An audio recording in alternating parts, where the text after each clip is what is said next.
ወደምንገባበት ቤት መዳረሻችን እስከምንደርስ ድረስ በዚህ ነገር ውስጥ እናልፋለን።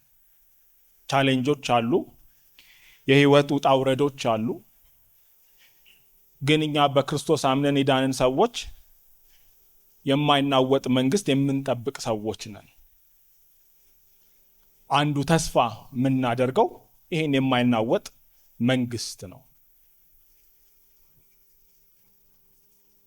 የጀመርነው ህይወት መነሻ አለው፣ ከዛ ደግሞ መዳረሻ አለው። ዝም ብለን አይደለም ቸርች የምንመጣው፣ ዝም ብለን አይደለም ጌታን የተቀበልነው። ስለዚህ ክርስቶስን ስንቀበል የጀመርነው ህይወት አሁን ደግሞ እየቀጠለ መጨረሻ ምን አለው? መዳረሻ አለው። ይሄ ህይወት ሲጀመር ወደ ሞት ይነዳ የነበረው ማንነታችንን ወደ ዘላለም ህይወት የቀየረውን ክርስቶስን ይዘን ወደ ማይናወጠው ዓለም ለመሄድ እንተጋለን። ስለዚህ ዛሬ ላነሳ ያሰብኩት ክፍል ላይ ይሄን የማይናወጠውን መንግስት ስንጠብቅ እንዴት ነው መጠበቅ ያለብን? በሚናወጠው ዓለም ውስጥ የማይናወጠውን ስንጠብቅ እንዴት ነው መኖር ያለብን?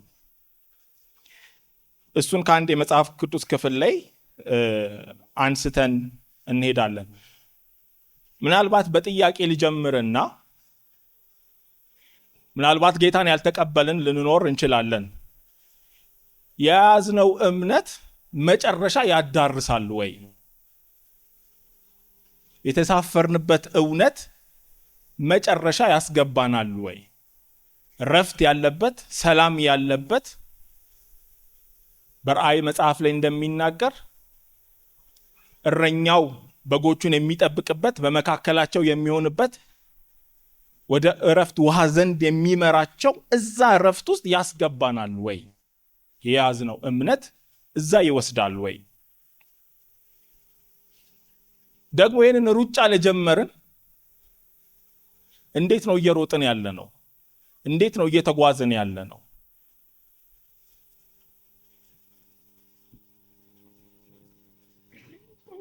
በአንድ ወቅት ላይ የድሮ መኪና ነበረችኝ ከአባቴ የወሰድኳትና ስትነሳ አሪፍ ናት። በቃ የሆነ ድረስ ሰላም ነው፣ ምንም ድምፅ የለም፣ ምን የለም። ትንሽ ዳገት ጫና ሲበዛባት መንገራገጭ ትጀምራለች። እና የያዝኩኝ ሰሞን ብዙ ስለማላቅ ስለ መኪና በቃ አሪፍ መስላኛለች። እና ከቤት ስትወጣ አሪፍ ናት፣ ሲጀመር አሪፍ ናት። ውጥረቱ ሲበዛ፣ ዳገቱ ሲበዛ ታስቸግራለች። እና አንድ ቀን እየሄድኩኝ ማሳለጫ መሃል ላይ ቆመች። ዳገቱ ላይ ወደ ጥግ አይደረግ፣ ወደ ቀኝ አይደረግ፣ መሃል ላይ ክላክስ ከኋላ።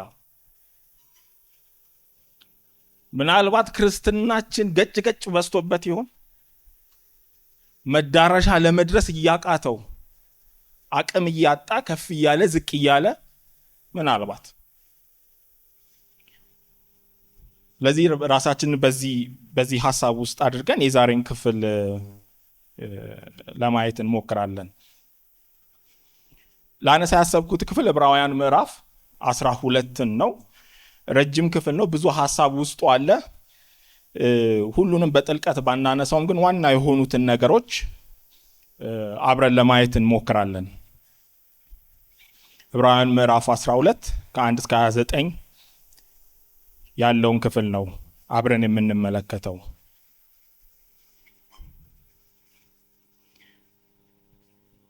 አብረን እናንብበው። እንግዲህ እነዚህን የመሳሰሉ ብዙ ምስክሮች እንደ ደመና በዙሪያችን ካሉንና ሸክም የሚሆንብን ሁሉ በቀላሉም ተብትቦ የሚይዘንን ኃጢአት አስወግደን በፊታቸውን ያለውን ሩጫ በጽናት እንሩጥ። የእምነታችን ጀማሪና ፍጹም አድራጊ የሆነው ኢየሱስን እንመልከት። እርሱ በፊቱ ስላለው ደስታ መስቀሉን ታግሶ የመስቀሉንም ውርደት ንቆ በእግዚአብሔር ዙፋን ቀኝ ተቀምጧል። እንግዲህ ዝላችሁ ተስፋ እንዳትቆርጡ ከኃጢአተኞች የደረሰበትን እንዲህ ያለውን ተቃውሞ የታገሰውን እርሱን አስቡ። ከኃጢአት ጋር ስትታገሉ ገና ደማችሁን እስከ ማፍሰስ ድረስ አልተቃወማችሁም። ልጆች እንደመሆናችሁ እንዲህ በማለት የተነገራችሁን ማበረታቻ ቃልም ረስታችኋል። ልጄ ሆይ የጌታን ቅጣት አታቅል፣ በሚገስጽህም ጊዜ ተስፋ አትቁረጥ። ምክንያቱም ጌታ የሚወደውን ይገስጻል፣ እንደ ልጅ የሚቀበለውንም ይቀጣል። እግዚአብሔር እንደ ልጆቹ ይዟችኋልና የተግሣጽን ምክር ታገሱ። ለመሆኑ አባቱ የማይቀጣው ልጅ ማን ነው? ልጆች ሁሉ በሚቀጡበት ቅጣት ተካፋይ ካልሆናችሁ ዲቃሎች እንጂ ልጆች አይደላችሁም። ከዚህም በላይ እኛ ሁላችን የሚቀጡን ምድራዊ አባቶች ነበሩን፣ እናከብራቸውም ነበር። ታዲያ ለመናፍስት አባት እንዴት አብልጠን በመገዛት በሕይወት አንኖርም? አባቶቻችን መልካም መስሎ እንደታያቸው ለጥቂት ጊዜ ይቀጡን ነበር። እግዚአብሔር ግን የቅድስናው ተካፋዮች እንድንሆን ለእኛ ጥቅም ሲል ይቀጣናል። ቅጣት ሁሉ በወቅቱ የሚያሳዝን እንጂ ደስ የሚያሰኝ አይመስልም። በኋላ ግን ለለመዱት ሰዎች የጽድቅና የሰላም ፍሬ ያስገኝላቸዋል። ስለዚህ የዛለውን ክንዳችሁንና የደከመውን ጉልበታችሁን አበርቱ። አንካሳው እንዲፈወስ እንጂ የባሰውኑ እንዳያነክስ ለእግራችሁ ቀና መንገድ አበጁ። ከሰው ሁሉ ጋር በሰላም ለመኖር የሚቻለውን ሁሉ አድርጉ፣ ለመቀደስም ፈልጉ። ያለ ቅድስና ማንም ጌታን ማየት አይችልም። ከእናንተ ማንም የእግዚአብሔር ጸጋ እንዳይጎድልበት ደግሞ መራራ ስር በቅሎ ችግር እንዳያስከትልና ብዙዎችን እንዳይበክል ተጠንቀቁ። ለአንድ ጊዜ መብል ሲል ብኩርናውን እንደሸጠው እንደ ኤሳው ማንም ሴሰኛ ወይም እግዚአብሔርን የማያከብር ሆኖ እንዳይገኝ ተጠንቀቁ። በኋላም ይሁን በረከት ሊወርስ በፈለገ ጊዜ እንደተከለከለ ታውቃላችሁ። በረከቱን በእንባ ተግቶ ቢፈልግም መልሶ ሊያገኘው አልቻለም። ቁጥር 18 ሊዳሰስ ወደሚችለውና በእሳት ወደሚቃጠለው ተራራ ወደ ጨለማው ወደ ጭጋጉና ወደ አውሎ ንፋሱ አልደረሳችሁም። ወደ መለከት ድምፅ ወይም ቃሉን ወደሚሰማ ድምፅ አልመጣችሁም። የሰሙትም ሌላ ቃል ተጨምሮ እንዳይነገራቸው ለመኑ። ምክንያቱም እንስሳ እንኳ ተራራውን ቢነካ በድንጋይ ተወግሮ ይሙት የሚለውን ትእዛዝ መሸከም አልቻሉም። በዚያ ይታይ የነበረውም ሁኔታ እጅግ አስፈሪ ነበርና ሙሴ በፍርሃት ተንቀጠቀጥኩ አለ።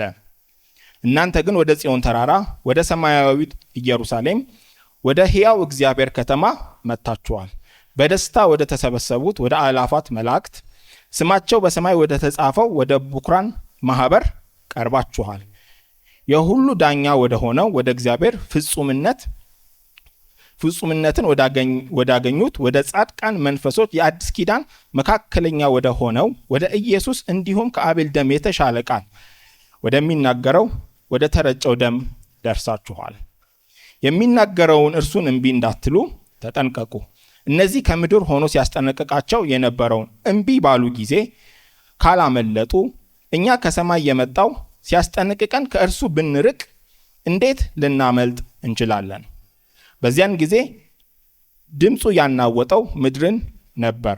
አሁን ግን ምድርን ብቻ ሳይሆን ሰማያትንም አንድ ጊዜ ደግሜ አናውጣለሁ ብሎ ቃል ገብቷል።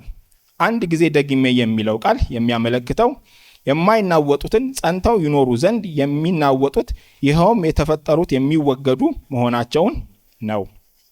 ቁጥር 28 ስለዚህ ከቶ የማይናወጥ መንግስት ስለምንቀበል እግዚአብሔርን እናመስግን፣ ደግሞም ደስ በሚያሰኝ መንገድ በአክብሮትና በፍርሃት እናምልከው፣ አምላካችን የሚያጠፋ እሳት ነውና። አጭር ጸሎት እንጸልይ።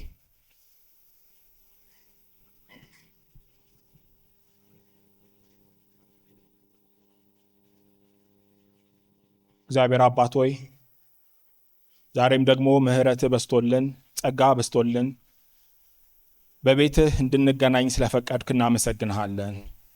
እግዚአብሔር አባት ሆይ ዛሬም ደግሞ መንፈስህ በመካከላችን ይሁን። በፊትህ ቃልን ልናወራ በዚህ ያለን መንፈስ ቅዱስህ እያንዳንዳችንን ያስተምር። የሚያስፈልገንን ነገር ይዘን መውጣት እንድንችል ጸጋ እንዲበዛልን እንጸልያለን። ስለ ሁሉ ነገር ተመስገን። በምትወደው ልጅህ በጌታ በኢየሱስ ክርስቶስ ስም አሜን። የዕብራውያን መልእክት ስንመለከት ደብዳቤዎች ሲጻፉ ወይም መልእክቶች ሲጻፉ አንድ ችግርን አድሬስ ለማድረግ መልስ ለመስጠት በቤተ ክርስቲያን ውስጥ ወይም በሆኑ ምዕመናቶች ውስጥ የተፈጠረን ችግር መፍትሄ ለማግኘት የሚጻፉ ደብዳቤዎች ናቸው እነዚህ መልእክቶች። ስለዚህ መልእክቶቹን ለመረዳት የተጻፈላቸው ሰዎች ያለፉበትን ወይም እያለፉ የነበረበትን ሁኔታ መረዳት ያስፈልገናል። ዛሬ እኛ ምዕራፍ 12ን ጀመርን። እንዲህ የምዕራፍ 12 መጀመሪያው ምዕራፍ 10 ቁጥር 32 ላይ ነው የሚጀምረው ሐሳብ ፍሰቱ ማለት ነው። አንዱ የምንረዳው የዕብራውያን ሰዎች በመከራ ውስጥ እያለፉ የነበረበት ወቅት ነበር።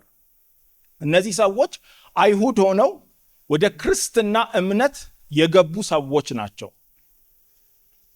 ከዛ በሚደርስባቸው ክርስቲያን በመሆናቸው በሚደርስባቸው መከራ የተነሳ ወደ ይሁዲነት ወደ ኋላ ለመመለስ እየታገሉ የነበሩ ሰዎች ናቸው። አንዳንዶች ተመልሰዋል፣ አንዳንዶች ደግሞ ለመመለስ ዳርዳር እያሉ የነበረበት ቤተ ክርስቲያን ወይም ስብስብ ነው። ስለዚህ ጸሐፊው በዚህ መልእክት ውስጥ ወይም በዕብራውያን መልእክት ውስጥ ወደ ኋላ እንዳትመለሱ ተጠንቀቁ እያለ ይጽፍላቸዋል። የሚጽፍላቸውን የሁሉንም ምዕራፎች ብንመለከታቸው አንድ ትልቅ ስዕል ይስላል። እርሱም ምንድነው? ኢየሱስ ከሁሉ ይበልጣል የሚል ስዕል ይስልላቸዋል። ስለዚህ የሚበልጠውን ይዛችኋል፣ የሚበልጠውን አግኝታችኋል። ስለዚህ ይሄንን የሚበልጠውን እምቢ ብላችሁ ወዴት እንዳትመለሱ፣ ወደ ኋላ ወደ ቀረው እንዳትመለሱ ይላቸዋል።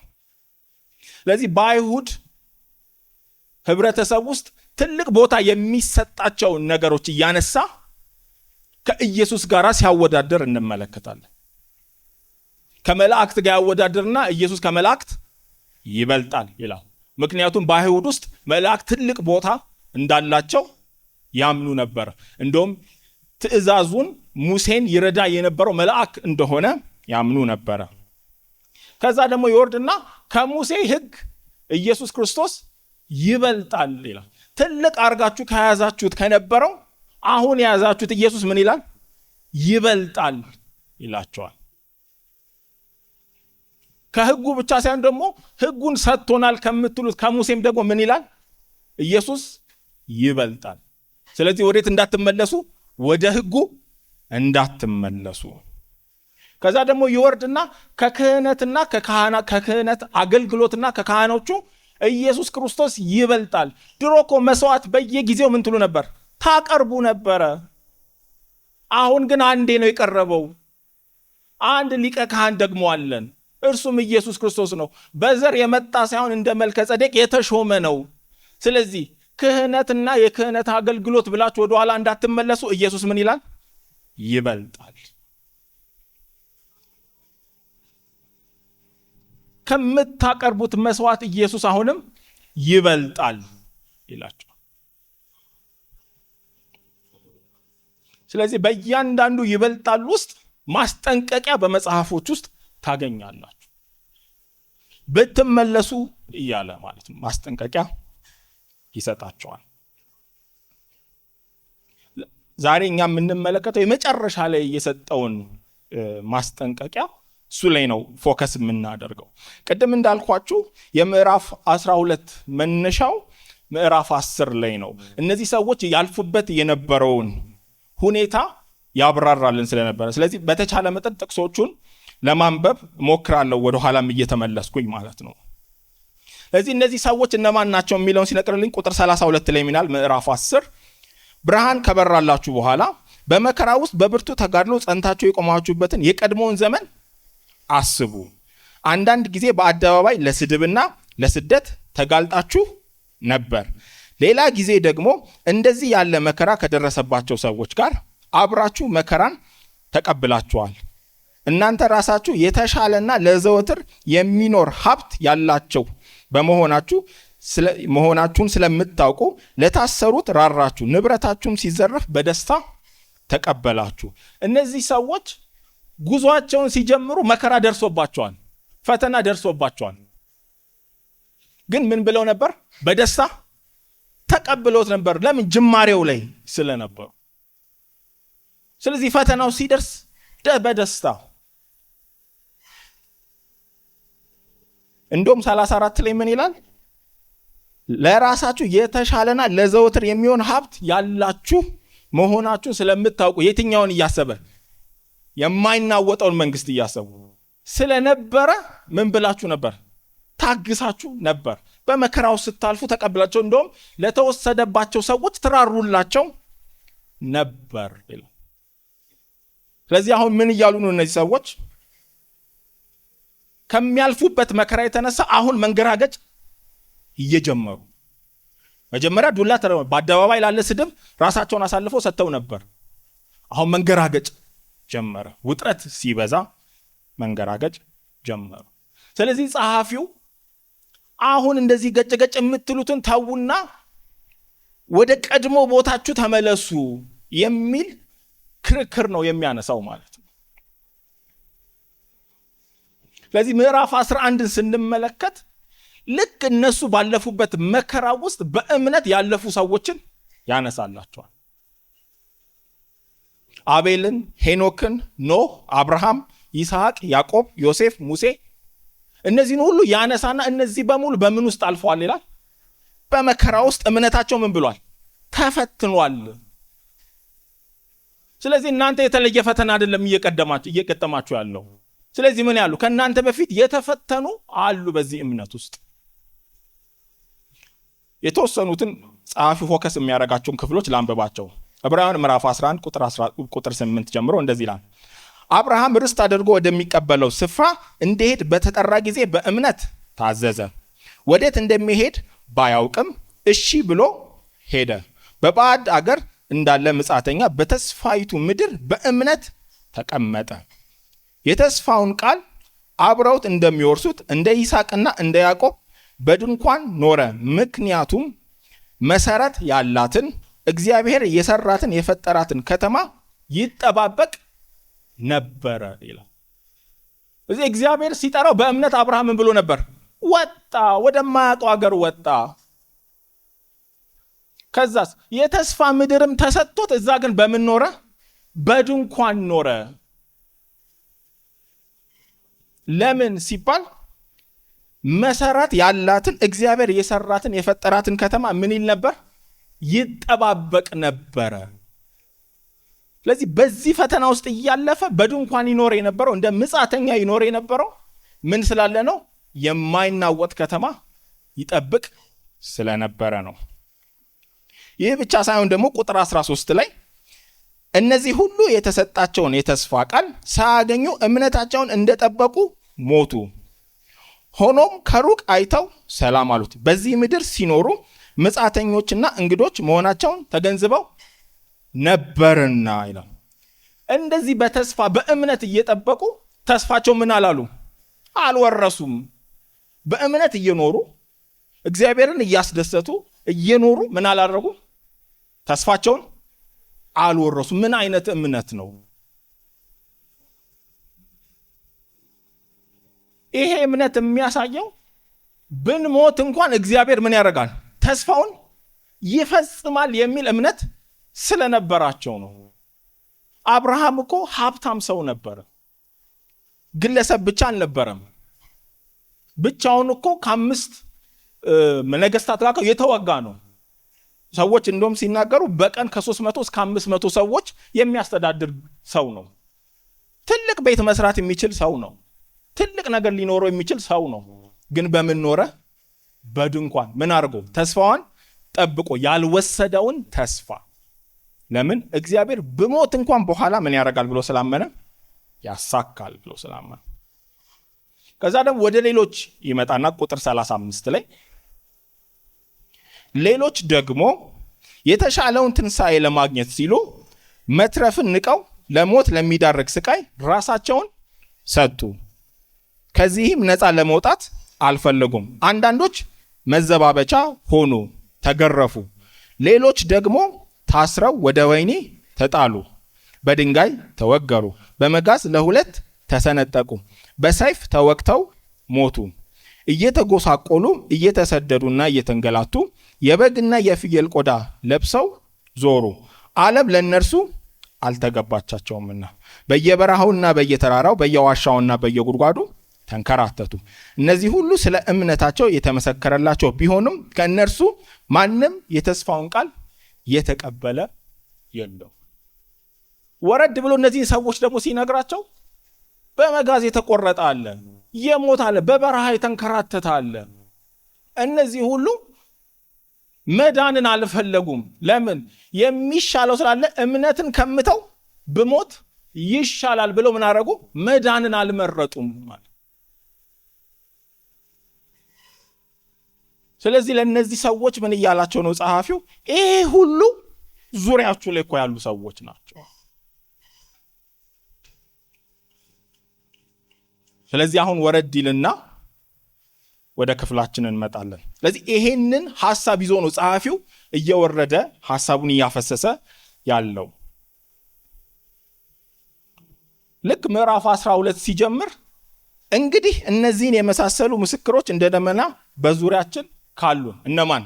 እነ አብርሃምና ከዛ በፊት በእምነት ኖሮ ተስፋቸውን ያልተቀበሉት እነዚህ አሉ። እናንተ የተለየ ዱላ አልቀረበባችሁም፣ ሊያውም ተስፋቸውንም ገና አልወረሱም። ስለዚህ እነዚህን የመሳሰሉ ካሉን ሸክም የሚሆንብንን ሁሉ በቀላሉም ተብትቦ የሚይዘንን ኃጢአት አስወግደን በፊታችን ያለውን ሩጫ በጽናት እንሩጥ። እነሱ በእምነት ሩጫቸውን ከጨረሱ እናንተ ምን አድርጉ ነው? በጽናት ሩጫችሁን ሩጡ። ደግሞ እንዴት ነው የሚሮጠው ሲባል ሸክም የሚሆንብንን ሁሉ በቀላሉም ተብትቦ የሚይዘንን ኃጢአት ምን እያደረጋችሁ? እያስወገዳችሁ ሩጡ። መቼስ ሩጫ ሲባል ኢትዮጵያዊ አይጠፋውም አለ። በተለይ እንደ ደራርቱንና ኃይሌን ያየ ሰው ሩጫ እንዴት እንደሚሮጥ እናውቃለን፣ ባንሮጥም ማለት ነው። እኛ የምናየው እዛች መድረክ ላይ ያለችዋን ቲቪ ላይ ሲሮጡ ያለችዋን ነው የምናውቀው። ከበስተጀርባ ግን ብዙ ትግል ያደረጉ ሰዎች ናቸው። ብቻቸውን ተራራ የሮጡ ሰዎች ናቸው። እና እነዚህ ሰዎች ሲሮጡ ኦሎምፒክ ላይ ሲገቡ አበሻ ቀሚስ ለብሰው ይሮጣሉ? ኢትዮጵያን ላሳይ ምናምን ይባላል? የለም። ምን እንደሚያደርጉት አጭር ቁንጣ፣ ቀላል ጫማ ምናምን ተደርጎ ምን ይደረጋል? ይሮጣል። ምን መሆን ስለሆነ? ሩጫውን መጨረስ ስለሚያስፈልግ።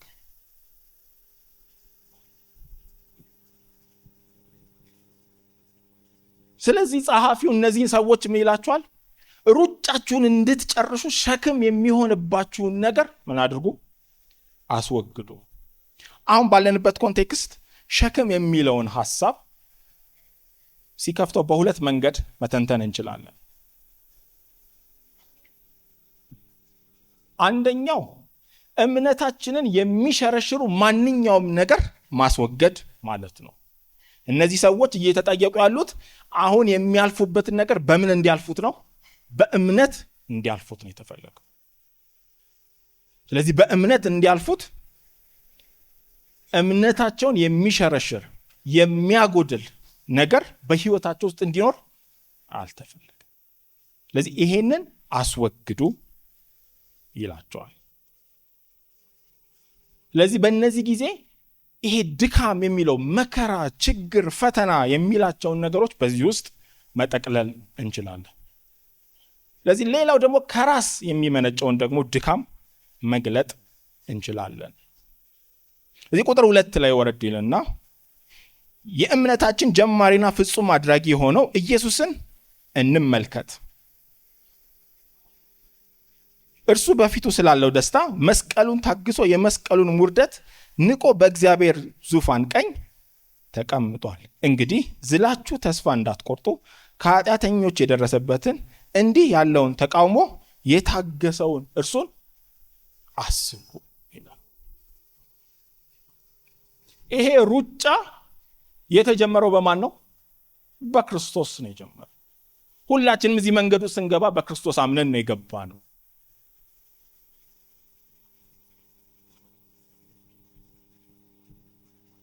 ኢየሱስ ክርስቶስ ዳር ላይ ቆሞ እንደ ቲፎዞ እንደሚያጨበጭበው በሉ እናንተ ሩጡ አይደለም ያለው።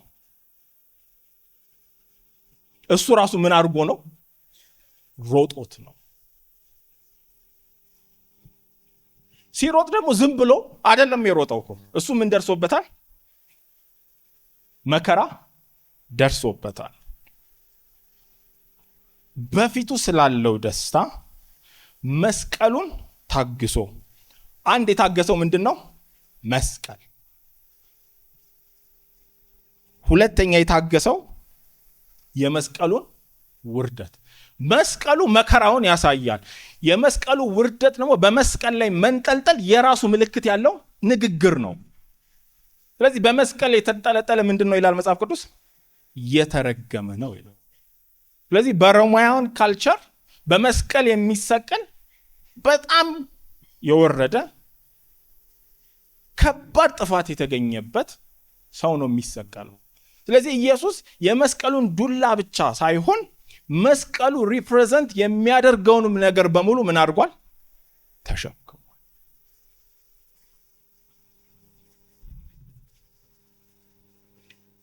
የእምነታችን ጀማሪ የሚለውን እዛው ዕብራውያን ምዕራፍ 2 ቁጥር 10 ላይ እንደዚህ ብሎ ያሳየናል። ሁሉ ነገር ለእርሱና በእርሱ የሚኖር እግዚአብሔር ብዙ ልጆችን ወደ ክብር ለማምጣት የድነታቸውን መስራች በመከራ ፍጹም ሊያደርግ የተገባ ነበር ይላል። ስለዚህ የድነታችን መስራች በዚህ ሩጫ ውስጥ ምን ያለ ነው? የሮጠና የገባ ነው።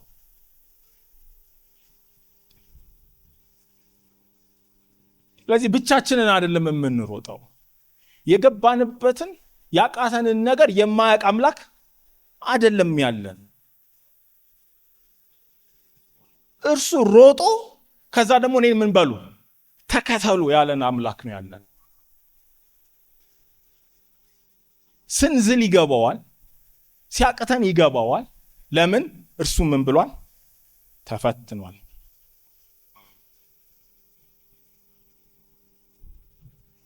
ፍጹም አድራጊ የሚለውን ሲፈታው ዕብራውያን ምዕራፍ 5 ቁጥር 9 ላይ በዚህም ፍጹም ሆኖ ከተገኘ በኋላ እርሱ ለሚታዘዙ ሁሉ የዘላለም ድነት ምክንያት ሆነላቸው ይላል። ስለዚህ ይህን ሩጫ ደግሞ ሲሮጥ መጨረስ እንደሚቻል አሳየን። ሊያው ምን አድርጎ? ፍጹም አድርጎ። ስለዚህ ዱላውን መቀበል ብቻ ሳይሆን ውርደቱን መቀበል ብቻ ሳይሆን ምን አድርጓል ደግሞ ይላል? ጨርሷል። ለምን ጨረሰ ሲባል ምን ስላለ? በፊቱ ስላለው ደስታ።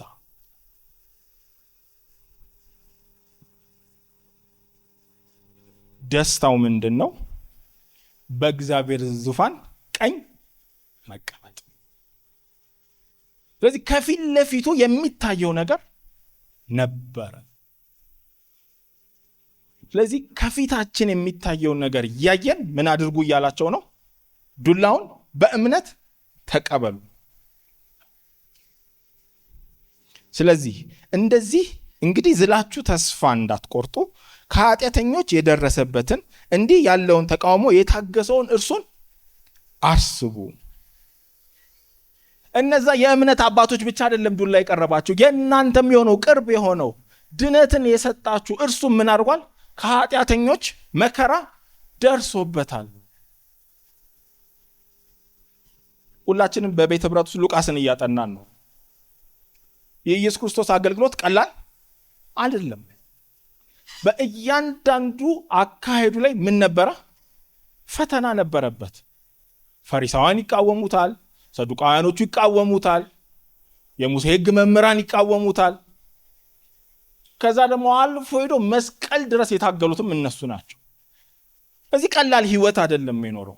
አገልግሎቱን እንደውም ሲጀምር በማ ተፈትኗል? በሰይጣን ተፈትኗል። መስቀሉን ሊያስተው ምን አለው? ኦሬዲ አንተ ስትመጣ እኮ ምን ልታረግ ነው? ዓለምን ልፈልግ አይደለም የመጣው? ዓለምን ልታድን አይደለም የመጣው? እኔ እኮ ተሰጥቶኛል አሉ። እኔ እኮ ዓለም ተሰጥቶኛል። በቃ ለእኔ ስገድና ምን በል፣ መስቀል መከራ ፍዳ ምናምን የምትለውን ነገር ዞር አደርግልሃለሁ እኮ። ሌላ ነገር አይደለም። መስቀሉን ለማስቀረት ነው ፈተናው። ምናልባት መስቀሉን ስታዩት በጣም የሚያስፈራ ቦታ ነው። ከክርስቶስ ከማንነቱ ጋር ስታዩት በጣም ከባድ ቦታ ነው። ወደ ሞቱ ሲቃረብ እንደተጨነቀ መጽሐፍ ቅዱስ ምን ይላል? ይነግረናል። ሪሊ አስጨንቆታል። የውሸት አይደለም። በዱላ ውስጥ ያለፈ አምላክ ነው ያለን። በሞት ውስጥ፣ በመገፋት ውስጥ፣ በመሰደብ ውስጥ ያለፈ አምላክ ነው ያለን። ይህንን ሁሉ ምን አድርጓል? እርሱ ምንድነው? ታግሷል።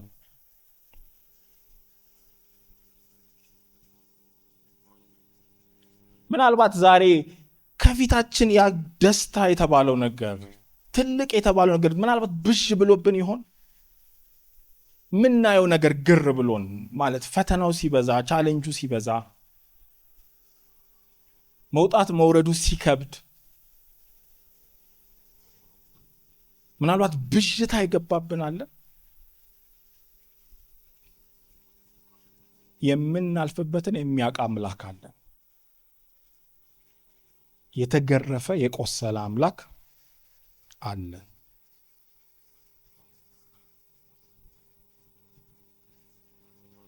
ሌላው ከሚረዳን በበለጠ የሚረዳን አምላክ አለ።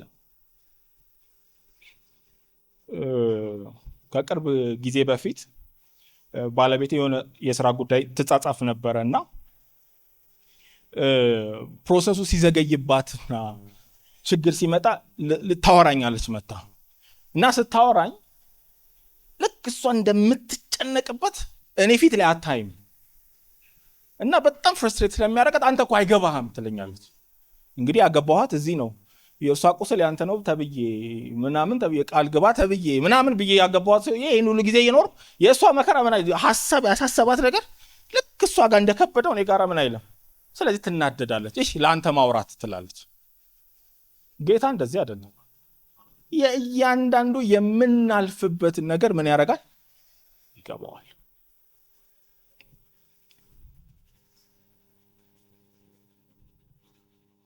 ስለዚህ ምን አድርጉ?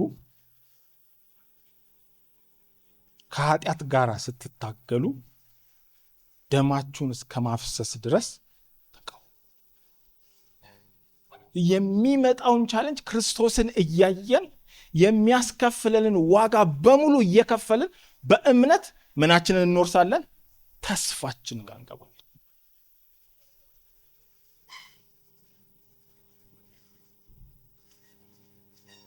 ይሄ መንገድ ብዙ እንቅፋቶች ይገቡበታል፣ ብዙ ቻሌንጆች ይገቡበታል።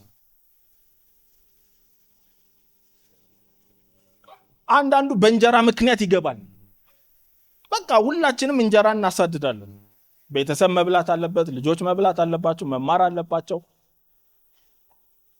ስለዚህ ፈተና ይመጣል፣ መንገዳችን ላይ እንቅፋት የሚሆን ነገር ይበዛል። ስለዚህ ያላስፈለገ ነገር ውስጥ አንዳንድ እጃችን ይገባል። በቅድስና መኖር እያቃተን ሊሆን ይችላል። እንጀራ የሌለው እንጀራ እንዲኖረው ይታገላል። እንጀራ ያለው አንድ አይነት ወጥ ከሆነ ሁለት እንዲሆንለት ይታገላል። ሶስት ያለው እንዲጸናለት። የሁላችንም ሩጫ ይሄ ነው። መልካም ነው፣ ችግር የለም፣ መስራት ትክክል ነው።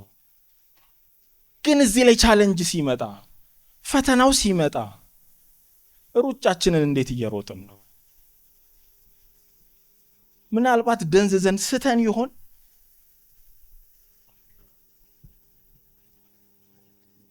ግን ያለን አምላክ መልካም ነው። ወደ መስመር ምን ያደርጋል? ያስገባል። ቀጥሎ ያለው ክፍል ስለሱ ነው የሚናገረው። ሁሉ መከራ፣ ሁሉ ችግር እኛ ለመደብደብና ለማሰቃየት የሚመጣ አይደለም። ከቁጥር 5 እስከ 13 ያለውን ክፍል ላንብበው። ልጆች እንደመሆናችሁ እንዲህ በማለት የተነገራችሁን ማበረታቻ ቃልም ረስታችኋል። ልጄ ሆይ የጌታን ቅጣት አታቅልል፣ በሚገስጹህም ጊዜ ተስፋ አትቁረጥ። ምክንያቱም ጌታ የሚወደውን ይገስጻል፣ እንደ ልጅ የሚቀበለውንም ይቀጣል። እግዚአብሔር እንደ ልጆቹ ይዟችኋልና የተጠቅሳሱን ምክር ታገሱ። ለመሆኑ አባቱ የማይቀጣው ልጅ ማን ነው? ልጆች ሁሉ በሚቀጡበት ቅጣት ተካፋይ ካልሆናችሁ ዲቃሎች እንጂ ልጆች አይደላችሁም። ከዚህም በላይ እኛ ሁላችን የሚቀጡን ምድራዊ አባቶች ነበሩን፣ እናከብራቸውም ነበር።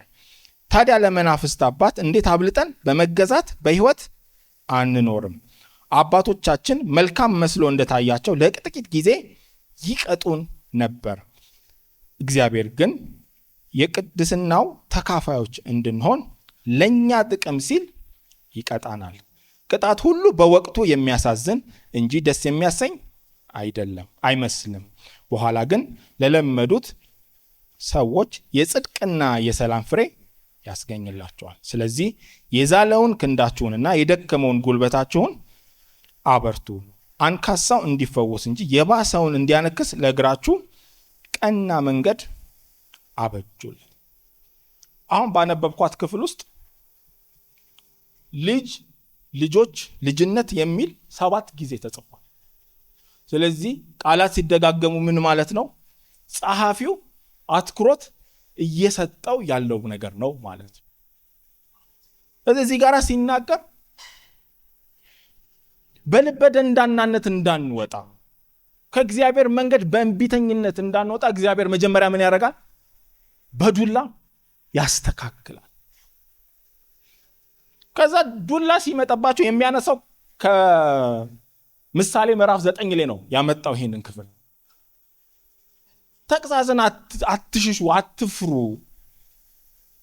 እግዚአብሔር የሚወደውን ምን ያደርጋል? ይቀጣል። ለምን? ልጆች ስለሆናችሁ። ልጅ ያላችሁ ሁላችሁም ልጆቻችሁ ምን ታደርጋላችሁ? ትቀጣላችሁ። ከክፋት ተቀጥቶ የሚያውቃለ የለም። እንዲሁ ዝም ብዬ ዛሬ ልጄ ልደብድበው ብሎ የሚነሳለ የለም። ሁሉም ሰው ልጁ ጋር ሲሄድ ምንድን ነው የሚያደርገው? በገባው መጠን ምን እንዲያደርግ? መስመር ውስጥ እንዲገባ ይገጽጻል። ልጆች ካልሆናችሁ ዲቃሎች ናችሁ ይላል መጽሐፉ። ምንድን ነው ልዩነቱ? ልጅ የምን ምልክት ነው? የወራሽነት ምልክት ነው። በአይሁድ ታሪክም በነበሩበትም የሮም የማህበረሰብ አኳኋዳቸው ላይ ልጅ ያልሆነ ምን መሆን አይችልም? ወራሽ መሆን አይችልም። የአብርሃምን ታሪክ እናስታውሳለን። ከአጋር የወለደው ልጅ ስላልነበረ ምን አልተደረገም? ወራሽ አልተደረገም። ስለዚህ መቀጣታችን አንዱ የወራሽነት ምልክት ነው። ልጆቹ ስለሆንን ነው የሚቀጣ።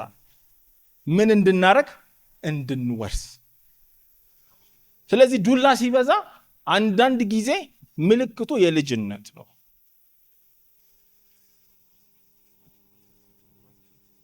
ሌላ ምልክትም አለ። ምንድነው እሱ? መስመር ብዙ እየሳትን ያለ ነው። ስለዚህ በጣም ዱላ ሲበዛ ቆም ብለን ምን እናርግ?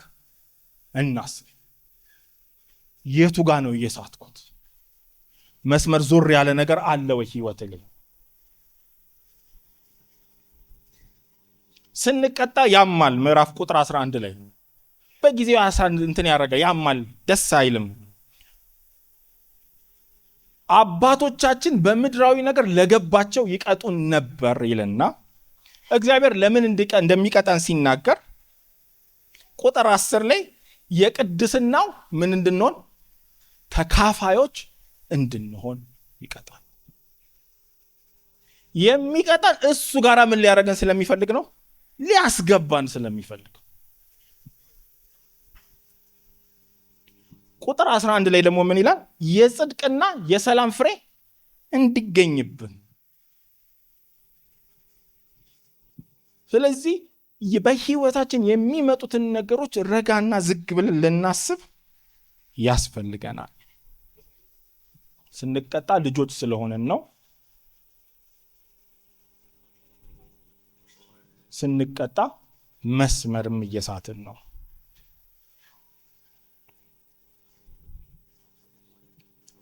ለምንድን ነው የእግዚአብሔርን ተግሣጽ መስማት ያለብን? ይሄ ዱላ ሲመጣ ሴንስ እናደርገዋለን ነው የመጀመሪያው ጥያቄም እሱ ነው። በእልህኝነት ሳይገባን ጸጥ ብለን ኑሯችንን እንቀጥላለን። እስራኤል በአንድ ወቅት ላይ በዚህ ነገር ተከሳ ታውቃለች። ዱላ እየመጣባት አልገባትም። እግዚአብሔር እየተቆጣ እንደሆነ ተመለሽ እያላት እንደሆነ አልገባትም። ምናልባት ቸል ብለን ይሆን? የእግዚአብሔር ዱላ ሲመጣ እምቢ ብለን ሊሆን ይችል ይሆን?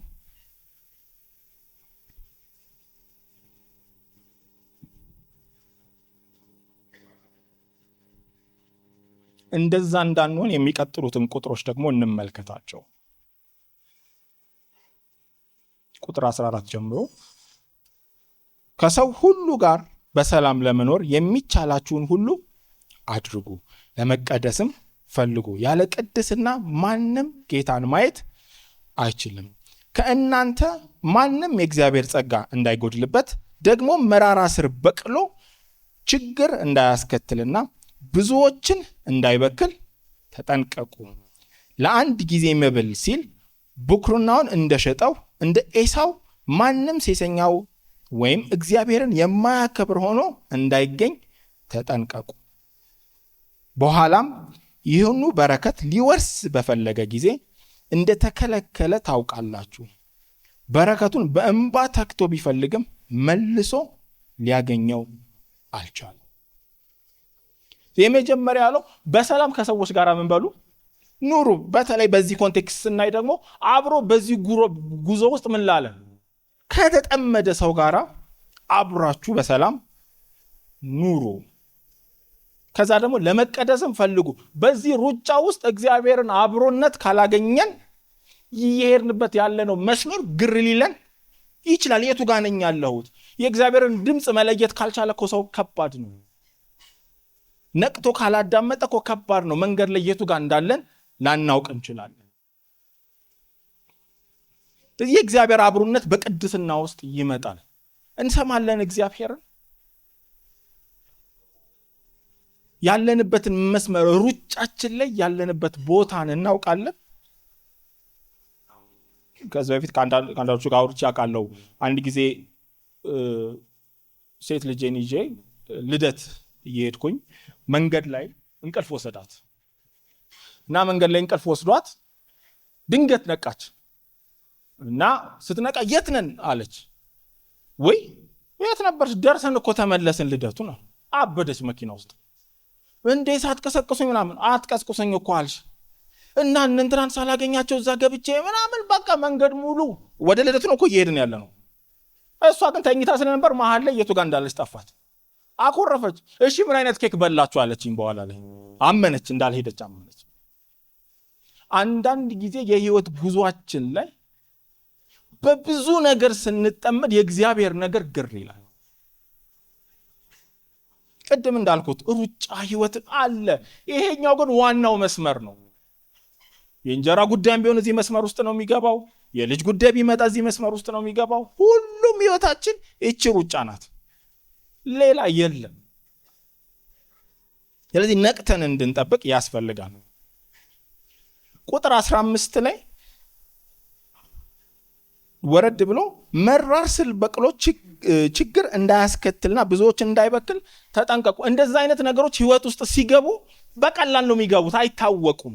ይሄንን ክፍል ከየት ነው ያመጣው? ከዘዳግም ምዕራፍ 29 ከቁጥር 16 ጀምሮ ላንብበው። እዛው ክፍል ላይ ሲነበብ በጣም ፋሲኔት የሚያደርጉ ነገሮች ስላሉት ነው ወደኋላ የምመለሰው። ዘዳግም ምዕራፍ 29 ቁጥር 16 ላይ በግብፅ ምድር እንዴት እንደኖርንና ወደዚህ ስንመጣም በየአገሮቹ ውስጥ እንዴት እንዳለፍን ራሳችሁ ታውቃላችሁ። በመካከላቸውም የአጸያፊ ምስሎቻቸውንና የእንጨትና የድንጋይ የብርና የወርቅ ጣዖቶቻቸውን አይታችኋል። የእነዚህን ሕዝቦች አማልክት ለማምለክ ልቡን ከአምላካችን ከእግዚአብሔር የሚመልስ ወንድም ሆነ ሴት፣ ጎሳም ሆነ ነገድ ዛሬ ከመካከላችሁ አለመገኘቱን አረጋግጡ። ከመካከልህ እንዲህ ያለው መራራ መርዝ የሚያወጣ ስር እንዳይኖር ተጠንቀቁ። መቼስ ብሉይ ኪዳንን ላነበበ የእስራኤል ትልቁ ችግሩ ምን ነበር? ጣዖት ማምለክ። ከየት አየ ሲባል ከግብፅ ወጥተህ ባለፍክባቸው ከተማ ውስጥ በሙሉ ምን አድርገሃል? ሌሎች የሚያደርጉትን አይተሃል። ጣዖት ሲያመልኩ አይተሃል። በእንጨት የተሰራ በወርቅ በድንጋይ በምናምን የተሰራውን አይተሃል። ስለዚህ ይሄን አይተህ ወደዛ ደግሞ ሸርተት እንዳትል ምን አድርግ? ስሩን ቀድመህ ያዝ። ሴት፣ ወንድ፣ ጎሳ፣ ነገድ ቢሆን ከመካከል ምን አድርግ? ፈልገህ አውጣ ይላል። ከብሉይ ኪዳን እንማረው ፈልገው ስላላወጡት ምን አድርገዋል? በተደጋጋሚ በዚህ ኃጢአት ወድቀዋል። ስለዚህ ዕብራውያንም ሲመጣ ተጠንቀቁ። ምን ማለት? ወደ ኋላ የመመለስ የእንቢተኝነት ቸል የማለት የእግዚአብሔርን ነገር በመካከላችሁ እንዳይኖር ተጠንቀቁ። ዛፍ ሲተከል ስርን የሚያይ የለም። ስሩት ምን ያክል ከባድ እንደሆነ የሚታወቀው ዛፉ አድጎ ሲቆረጥ ነው። ህንፃ አካባቢ ስለምሰራ ጉቶ ይነቀል ሲባል በጣም የቤት ስራ ነው። ለምንድን ነው? በጣም ወደ ስር ስለሚገባ መጨረሻ ላይ ምን ይደረጋል? አይ በቃ ስለማይቻል እዚህ ጋር እንቁረጥ ይባላል። ስለዚህ እምነታችንን የሚሸረሽሩ ነገሮች፣ የሚሸረሽሩ ልምምዶች ህይወታችን ውስጥ ገብተው ከሆነ አሁን ምን እንበል? እንንቃ። ካልሆነ እንደማን ነው የሚሆነው? የእግዚአብሔርን ተመለስ ድምፅ ካልሰማን በራሳችን ከእምነት ከጎደልን እንደ ኤሳው ያጋጥማል። ጸሐፊው የሚነግረን ይሄንን።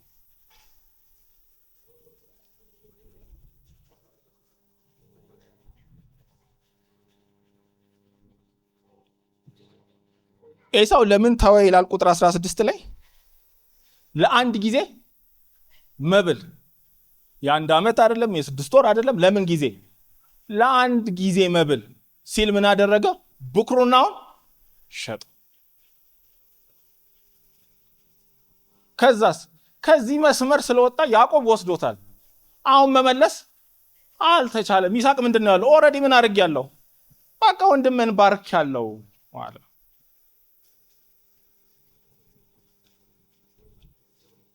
ለምን ሆነ ኤሳው የሸጠው? ቀሎበት? በጊዜ ሂደት ይሄ ክብር የእግዚአብሔር መሳሪያ መሆን አሁን ካለው ምግብ ቀሎበት ይሆን የሸጠው?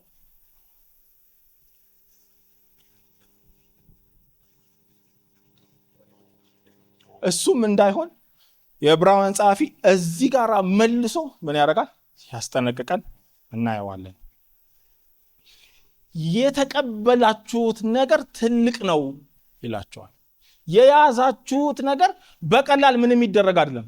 የሚሸጥና የሚለወጥ ነገር አይደለም። ተጠንቀቁ ይላል።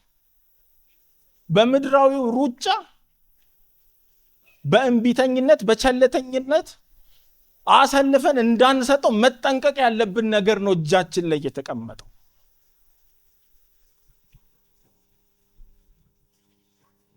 የዚህ የድሮውን ክብር በሲና ተራራ የነበረውን ክብር ጸሐፊው ሲገልጥላቸው እንደዚህ ይላል ቁጥር 18 ጀምሮ። ሊዳሰስ ወደሚችለውና በእሳት ወደሚቃጠለው ተራራ ወደ ጨለማው ወደ ጭጋጉና ወደ አውሎ ንፋሱ አልደረሳችሁም። ወደ መለከት ድምፅ ወይም ቃሉን ወደሚሰማ ድምፅ አልመጣችሁም። የሰሙትም ሌላ ቃል ተጨምሮ እንዳይነገራቸው ለመኑ። ምክንያቱም እንስሳ እንኳ ተራራውን ቢነካ በድንጋይ ተወግሮ ይሙት የሚለው ትእዛዝ መሸከም አልቻሉም። በዚያ ይታይ የነበረው ሁኔታ እጅግ አስፈሪ ነበረና ሙሴ በፍርሃት ተንቀጠቀጥኩ አለ። እንግዲህ ይቅርታ ዛሬ ወደ ብሉይ ኪዳን እንሄዳለን። ዛሬም አሁንም ይህንን ሐሳብ ያመጣው ዘጸአት ምዕራፍ 19 ከቁጥር 9 እስከ 23 ያለውን ሐሳብ ነው። እዚህ ቦታ ላይ እግዚአብሔር እስራኤልን ምንድን ነው ያደረገው? ከግብፅ አውጥቶ ለመጀመሪያ ጊዜ ምን ሊያረጋቸው ነው? ከነሱ ጋር ሊነጋገር፣ ማን እንዳወጣቸው እንዲያውቁ፣ እግዚአብሔር ማን እንደሆነ እንዲረዱ፣ ከማን ጋር ህብረት ሊያደርጉ እንደተመረጡ እንዲገባቸው እግዚአብሔር በሲና ተራራ ጋር አቁሞ የሰራው ታሪክ ነው ይሄ። ስለዚህ ከቁጥር 9 ጀምሮ ያለው ሰፋ ያለ ነው፣ ላንብበው። እግዚአብሔርም ሙሴን እንዲህ አለው፣ ከአንተ ጋር ሲናገር ህዝቡ እንዲሰሙኝና እምነታቸውን ምንጊዜም በአንተ ላይ እንዲጥሉ በከባድ ደመና ወደ አንተ እመጣለሁ። ከዚህም ሙሴ ህዝቡ ያሉትን ለእግዚአብሔር ነገረው። እግዚአብሔርም ሙሴን እንዲህ አለው፣ ወደ ህዝቡ ሂድና ዛሬና ነገ ቀድሳቸው፣ ልብሳቸውን እንዲያጥቡ አድርግ፣ በሦስተኛውም ቀን ይዘጋጁ። ምክንያቱም በዚያ ቀን በህዝቡ ፊት እግዚአብሔር በሲና ተራራ ላይ ይወርዳል። በተራራው ዙሪያ ለህዝቡ ወሰን አበጅተህ እንዲህ በላቸው፣ ወደ ተራራው እንዳትወጡ ወይም ግርጌውን እንዳትነኩ ተጠንቀቁ። ማንም ተራራውን ቢነካ በእርግጥ ይሞታል፣ በድንጋይ ይወገራል ወይም በቀስት ይወጋል። ምንም እጅ በእርሱ ላይ አያርፍም። ሰውም ሆነ እንስሳ በሕይወት እንዲኖር አይተውም። ወደ ተራራው መውጣት የሚችሉት ከፍ ባለ ድምፅ መለከት በተነፋ ጊዜ ብቻ ነው። ይህንን ቦታ ሄደን ስንመለከተው እግዚአብሔር በደመና ምን ሊያደርግ መጣ? ወደ ህዝቡ ሊገናኝ መጣ። ስለዚህ ህዝቡ ተንጋግቶ እንዳይመጣ እንዳይሞት ምን አይበል? ተራራውን አይንካል። የእግዚአብሔር ክብር እንኳን መቅረብ አይደለም ተራራ ምን አያስደርግም? አያስነካም። ለምን? እኔ በተራራ ላይ አለሁ። ስለዚህ ምን እንዳይል ሲጋፋ እኔና ያለው ብሎ ሲመጣ ቅጣት እንዳይመጣበት ምን አድርግ? ተራራውን እንዳይነካ አርቀው።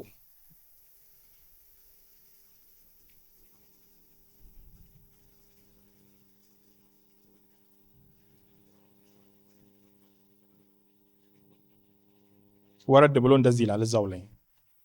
ሙሴም ከተራራው ወርዶ ወደ ህዝቡ ከሄደ በኋላ ቀደሳቸው፣ ልብሳቸውንም አጠቡ። ከዚያም ለህዝቡ ለሶስተኛው ቀን ራሳቸውን አዘጋጁ፣ የግብረ ሰዶምነትን ከማድረግ ተቆጠቡ አላቸው። በሶስተኛውም ቀን ጠዋት ከባድ ደመና በተራራው ላይ ሆነ፣ ነጎድጓድና መብረቅ እንዲሁም ታላቅ የቀንደ መለከት ድምፅ ነበር። በሰፈሩ ያሉት ሁሉ ምን አሉ ይላል? ተንቀጠቀጡ። ስለዚህ እግዚአብሔር ተራራው ላይ ሲመጣ በጭስ መልክ መጣ። ተራራው ምን አለ? ተንቀጠቀጠ። ምን ያክል የሚያስፈራ ሞገስ እንዳለ እንደው በምናባችን መሳል እንችላለን። ስለዚህ እነዚህ ሰዎች ምን ያደረጉ ናቸው? ይሄንን የተቀበሉ ናቸው። ይሄንን ያዩ ናቸው። ከእግዚአብሔር ቅድስናና አስፈሪነት የተነሳ ከእግዚአብሔር ጋር ህብረት ማድረግ እንደዚህ በሩቅ ነበረ። መንካት የማይቻልበት እግዚአብሔር የሚቀስፍበት ጊዜ ነበር። ካህናቱ እንኳን እግዚአብሔር ሳይፈቅድ ወደፊት ከመጡ ምን ይደረጉ ነበር? እግዚአብሔር ይቀጣቸው ነበር። ስለዚህ እጅግ አስፈሪ ጊዜ ነበረ። ስለዚህ በፊት እንደ ልብ ቀርቦ ማገኘት አይቻልም። ስለዚህ አሁን የዕብራውያኖቹን ሰዎች ጋር ይመጣና ቁጥር 22 ላይ እንደዚህ ይላል፣ እናንተ ግን። ስለዚህ ምን እያለ ነው? ከዛኛው የተሻለ ግንኙነት ሊጀምር እንደሆነ ወይም እንደጀመሩ ሊነግራቸው ነው። እናንተ ግን ወደ ጽዮን ተራራ፣ ወደ ሰማያዊቷ ኢየሩሳሌም፣ ወደ ሕያው እግዚአብሔር ከተማ መጥታችኋል። በደስታ ወደ ተሰበሰቡት ወደ አእላፋት መላእክት ስማቸው በሰማይ ወደ ተጻፈው ወደ ቡኩራት ማህበራት ቀርባችኋል። የሁሉ ዳኛ ወደ ሆነው ወደ እግዚአብሔር ፍጹምነት ወዳገኙት ወደ ጻድቃን መንፈሶች የአዲስ ኪዳን መካከለኛ ወደ ሆነው ወደ ኢየሱስ እንዲሁም ከአቤል ደም የተሻለ ቃል ወደሚናገረው ወደ ተረጨው ደም ምን ብላችኋል? ደርሳችኋል። ከቁጥር 22 ጀምሮ ሲናገር 9 በረከቶችን ይናገራል። የበፊቱ ኪዳን ያልያዘውን አሁን አዲሱ ኪዳን ምን ያደረገውን የያዘው። በፊት ወደ ተራራው መቅረብ አይቻልም። አሁንስ ወደ ጽዮን ተራራ መግባት፣ እግዚአብሔር ወዳለበት ምን ማድረግ ተችሏል? መግባት ተችሏል። ከዛስ ወደ ሰማያዊቷ ኢየሩሳሌም ወደ እግዚአብሔር ከተማ መምጣት ሆኖላችኋል። እግዚአብሔር ማንነቱ ስለተቀየረ ነው እንዴ? እግዚአብሔር እኮ አሁንም ኃይለኛ ነው። ግን አሁን ለኛ ጋር ህብረት ለማድረግ ሲል በክርስቶስ መንገድ ይሄንን ከፈተ። እንደዚህ ስለሆነ ይሄ ስራ ቀላል ነው ማለት አይደለም። በሙሴ ጊዜ የነበረው ያ በረከት እንደዛ የሚያስጨንቅ ከሆነ ያሁኑ እንዴት አያስጨንቅም? እግዚአብሔር ነው።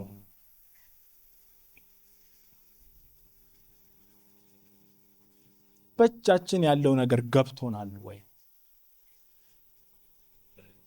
እግዚአብሔር የሰጠን ነገር ወደ እሱ ጋር ህብረት ወደ ከተማው መግባት፣ ድሮ ሰዎች ወደማይጠጉበት ወደዛ መግባታችን ገብቶናል ወይ? በአንድ ነገር ቻሌንጅ ልንደራረግ እንችላለን። የገባው ሰው ህይወቱ ያስታውቃል።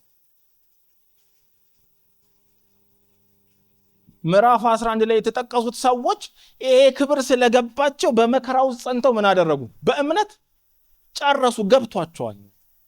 አሁን እኛ ዛሬ ገብቶናል ወይ? ይሄ የከበደው ቸርች መምጣት ቀላል ነው፣ መጸለይ ቀላል ነው፣ መጽሐፍ ቅዱስ ማንበብ ቅርብ ሆኗል። ትምህርት ብንፈልግ የእግዚአብሔር ነገር እንፈልግ፣ ዩቲዩብ አለ፣ ሰኞ ቸርች አለ፣ ማክሰኞ ቸርች ማት ነገር አለ። መቅረብ ቀላል ስለሆነ የያዝነው ነገር ቀላል ነው ወይ? ስለዚህ በዚህ ሩጫችን ውስጥ የምናደርጋቸው ነገሮች ከዚህ ክብደት ጋር ስናየው እየገባን ነው ወይ እየኖርን ያለ ነው?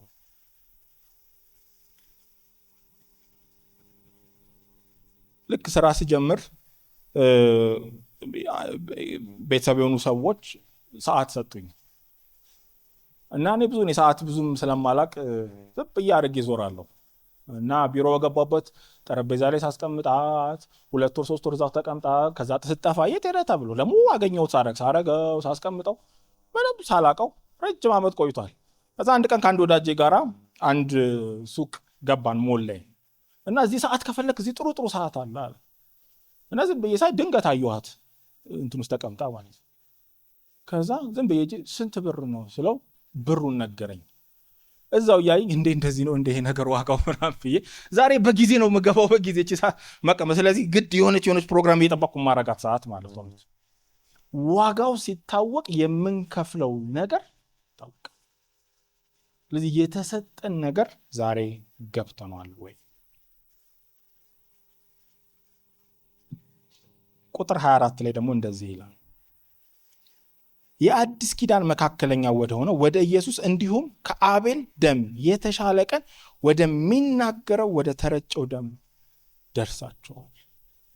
የአቤልን ታሪክ ከዘፍጥረት ምዕራፍ 4 ላይ ነው የሚያነሳው። የወንድምህ ደም ከምድር ሆና ወደ እኔ ትጮኻለች ይሏል አቤል። የፍርድ ጩኸት ነው የሚጮኸው። ፍትህ ያስፈልጋል የሚል ጩኸት ትጮኻለች። የኢየሱስ ደም ግን የአዲሱን ኪዳን ምህረትና ይቅርታን ምን ያደርጋል ይላል? ስለዚህ አሁን እኛ የመጣ ነው በክርስቶስ ደም ውስጥ ነው። ምህረትን ያገኘ ነው በአዲሱ ኪዳን ይሄንን አግኝተናል። ከዛ ጸሐፊው አሁንም ወረድ ይልና የኢየሱስ ደም እንደዚህ የሚናገር ከሆነ ቁጥር 25 ላይ እንደዚህ ይላል፣ የሚናገረውን እርሱን እምቢ እንዳትሉ ተጠንቀቁ። እነዚያ ከምድር ሆነው ሲያስጠነቅቃቸው የነበረውን እምቢ ባሉ ጊዜ ካላመለጡ እኛ ከሰማይ የመጣው ሲያስጠነቅቀን ከእርሱ ብንርቅ እንዴት ልናመልጥ እንችላለን? በክርስቶስ ደም ተጠርተን የሚናገረው ትልቁን ነገር አግኝተን እምቢ እንዳትሉ ምን በሉ? ተጠንቀቁ። ይሄንን ደም ገፍታችሁ ወደኋላ እንዳትመለሱ፣ ከእምነታችሁ እንዳትጎሉ፣ ሲነገራችሁ ልበ ደንዳናነትን አስወግዱ ይላል። ከምድር ያስጠነቀቃቸው የነበረው የነቢያትንና የሙሴን አገልግሎት ነው። ዕብራውያን ምዕራፍ 1-2 ይህንን ስለሚናገር እግዚአብሔር ከጥንት ጀምሮ በተለያየ ጊዜና በልዩ ልዩ መንገድ በነቢያት በኩል ለአባቶች ተናግሮ በዚህ በመጨረሻ ዘመን ግን ሁሉን ወራሽ ባደረገው ዓለማትን በፈጠረው በልጁ ለእኛ ምን አለ? ተናገረ። አሁን ከዚህ ሌላ የሚመጣ የለም። የመጨረሻው መገለጥ፣ የመጨረሻው ወደ እግዚአብሔር የመግቢያ ደም ክርስቶስ ለሁላችን ስለመጣ ቀላል ስለሆነ አይደለም። ስለዚህ እምቢ እንዳትሉ ምን በሉ? ተጠንቀቁ፣ የእግዚአብሔርን ድምፅ ስሙ።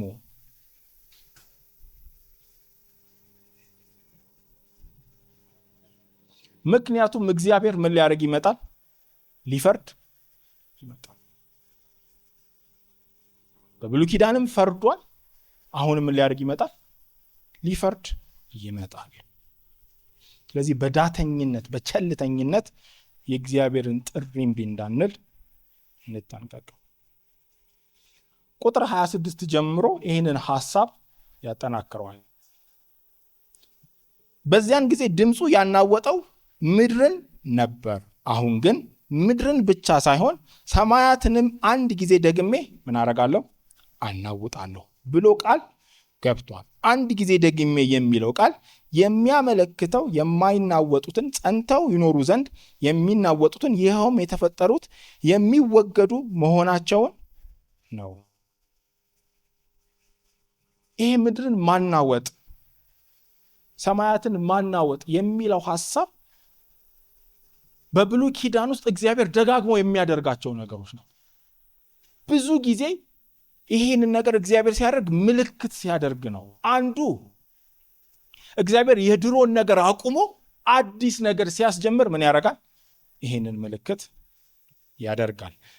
ለምሳሌ ሐጌ ምዕራፍ 2 ቁጥር 6-9 ያለው ላይ ሁሉን የሚገዛ እግዚአብሔር ጸባዖት እንዲህ ይላል፣ በቅርብ ጊዜ እንደገና ሰማያትን ምድርን ባህሩና የብሱን አንድ ጊዜ አናውጣለሁ፣ ሕዝቦችን ሁሉ አናውጣለሁ፣ የሕዝቦችም ሀብት ሁሉ ወደዚህ ይመጣል፣ ይህንም ቤት በክብር እሞላዋለሁ ይላል ሁሉን የሚገዛ እግዚአብሔር። ብሩ የኔ ነው፣ ወርቁም የኔ ነው ይላል ሁሉን የሚገዛ እግዚአብሔር ጸባዖት።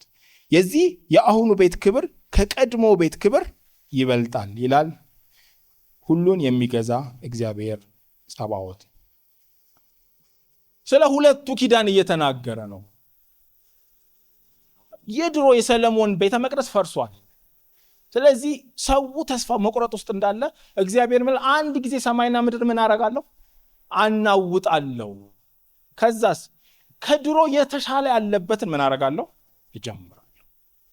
ስለዚህ የክርስቶስን አገልግሎት የሚያስጀምርበትን ትንቢት እየነገረ ነው። አንዱ ምልክት ይሄ ነው። ሁለተኛው ደግሞ ለፍርድና ለቅጣት ሲመጣ እግዚአብሔር ይሄንን ንግግር ይጠቀማል። ከኢሳይያስ ምዕራፍ 13 ቁጥር 13ን እንመልከት።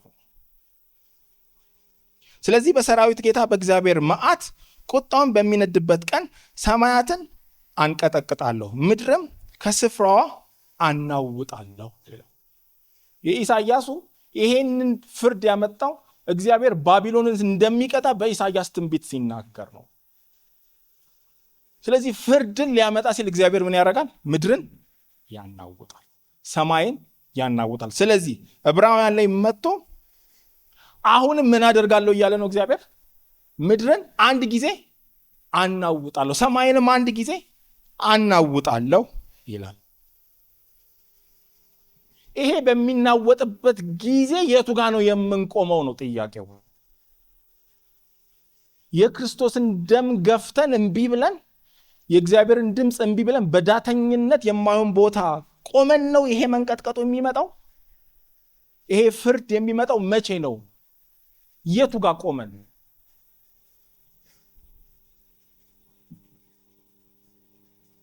ስለዚህ ጠቅሳሱ ሲመጣ ምን እንበል? እንንቃ። አንድ ቀን ምን ይመጣል? መንቀጥቀጥ ይመጣል። የእግዚአብሔር ፍርድ ይመጣል።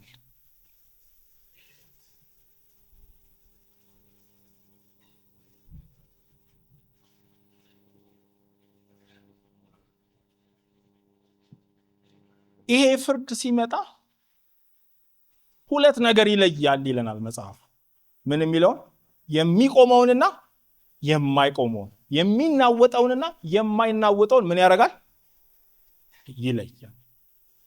ስለዚህ ሩጫችን፣ ትግላችን፣ የምንገነባው፣ የምንሰራው፣ የምንሄደው ያ መጀመሪያ ላይ ቁጥር 2 ላይ ያየነው ያ የህይወት ሩጫ መጨረሻ ጋር ሲደርስ ያ እምነታችን ወደኋላ አለመመለሳችን የቱ ጋር ነው የሚቆመው? ወደኋላ የተመለሰው ከምን ውስጥ ይሆናል?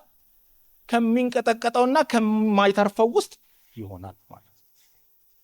ስለዚህ ዳተኛ ሆነን እንቢተኛ ሆነን የማይሆኑ መንገድ ውስጥ የእግዚአብሔርን ድምፅ እንቢ ብለን ወደኋላ ብንመለስ የሚፈርሰው ነገር ውስጥ እንቀመጣለን።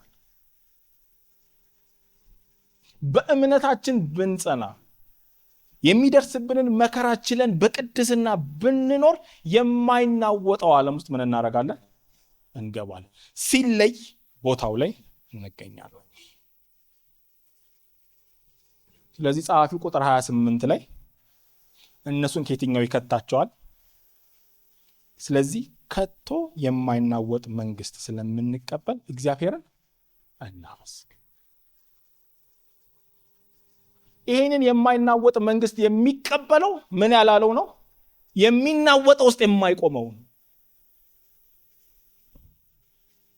በእምነት የሚጨርሰው ነገ የምወርሰው ነገር አለኝ ብሎ የሚጨርሰው ሰው የማይናወጠውን መንግስት ምን ያደርጋል?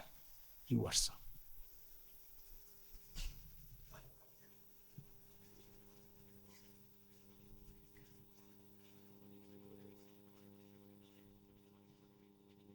ከዛ ደግሞ ይሄንን የምንቀበል ሰዎች፣ እምነታችንን እየጠበቅን ያለን ሰዎች፣ በመከራ ክርስቶስን እያየን እየሄድን ያለን ሰዎች እግዚአብሔርን ምን እናድርግ?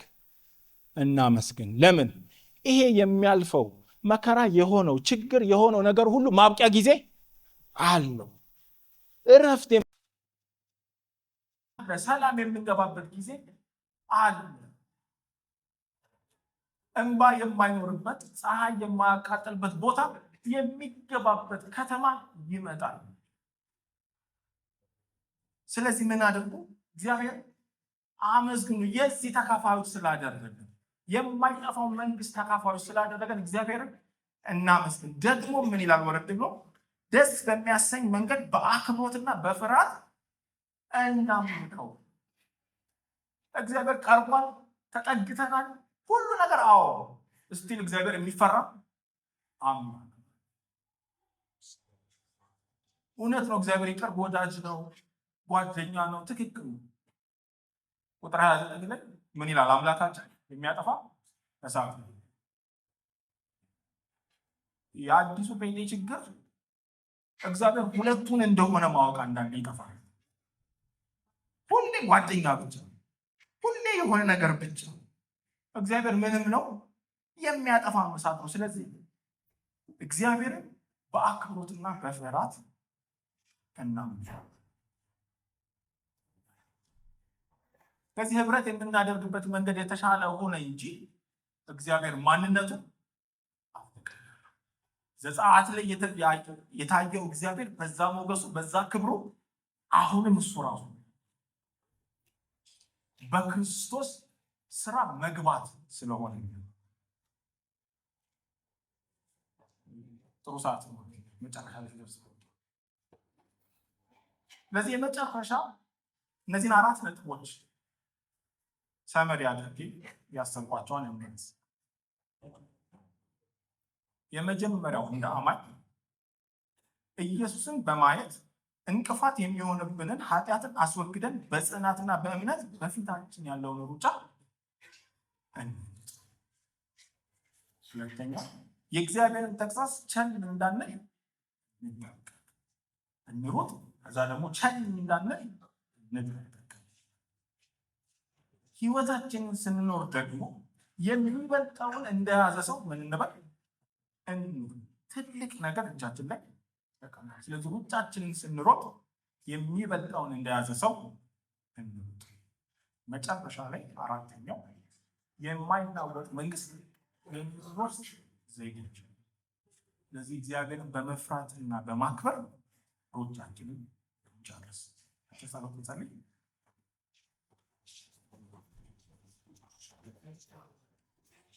ሳርባ በተለያየ ታሌንት ውስጥ ያለን ሰዎች ይህንን ሩጫ ስንሮጥ